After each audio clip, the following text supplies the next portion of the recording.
திருநெல்வேலி மாவட்டம் நொச்சிக்குளத்தில் ரயில்வேக்கு பாத்தியப்பட்ட இடத்தை ஆக்கிரமித்து கட்டப்பட்ட வீடுகளை ரயில்வே துறையினர் அப்புறப்படுத்தினர். திருநெல்வேலி மாவட்டம் நொச்சிக்குளம் பஞ்சாயத்திற்குட்பட்ட ரயில்வேக்கு சொந்தமான 10 ஏக்கர் நிலம் இருந்துள்ளது. இந்த இடத்தை நொச்சிக்குளம் பஞ்சாயத்து நிர்வாகிகள் பல லட்சம் ரூபாய் பணத்தை பெற்றுக்கொண்டு பலருக்கு போலி பத்திரம் மூலம் கொடுத்ததாக கூறப்படுகிறது. அங்கு தமிழக அரசின் 5 இலவச வீடுகள் உட்பட 22 வீடுகள் கட்டப்பட்டுள்ளன. இந்த இடத்திற்கு வீட்டு வரியும் கட்டியுள்ளனர். ரயில்வேக்கு பாத்தியப்பட்ட இடத்தில் கட்டப்பட்டுள்ள ஆக்கிரமிப்புகளை அகற்ற உள்ளதாக சில தினங்களுக்கு முன்பு ரயில்வே நிர்வாகம் அறிவித்தது. இந்த நிலையில் இன்று காலை பாளையங்கோட்டை வட்டாட்சியர், ரயில்வே அதிகாரிகள் சம்பவ இடத்திற்கு வந்து ஜேசிபி இயந்திரம் மூலம் ஆக்கிரமிப்புகளை அகற்றினர்.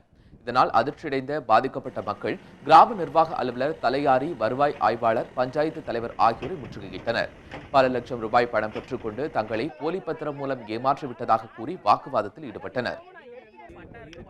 வீடு இடம் குறைஞ்ச ரேட்டில் கிடைக்குமான்னு கேட்டேன். தலையாரி இதுக்கு பட்டா இருக்கு, தீர்வு இருக்கு, எல்லாமே இருக்குப்பா, அந்த இடத்த வாங்கிக்கோன்னு அவர் சொன்னார். சொல்ல போய் தான் நாங்கள் தீர்வை போட்டு பட்டாக்கு ரூபா கொடுத்துருக்கோம், துறநட்டையும் ரூபா கொடுத்துருக்கோம், பஞ்சாயத்து தலைவர்ட்டையும் ரூபா கொடுத்துருக்கோம், ஒவ்வொருத்தையும் ஒவ்வொரு லட்ச ரூபா கொடுத்துருக்கோம். 2 பேர்ட்டு 2 லட்ச ரூபா கொடுத்தாச்சு. அது போக வீடு வைக்கட்டம்லாம் பாய் ரூபா கொடுத்துருக்கோம். அவர் என் கையில் பட்டா இருக்கு, நம்ம பட்டா தந்துட்டு தீர்வு போட்டு கொடுத்துருக்காரு.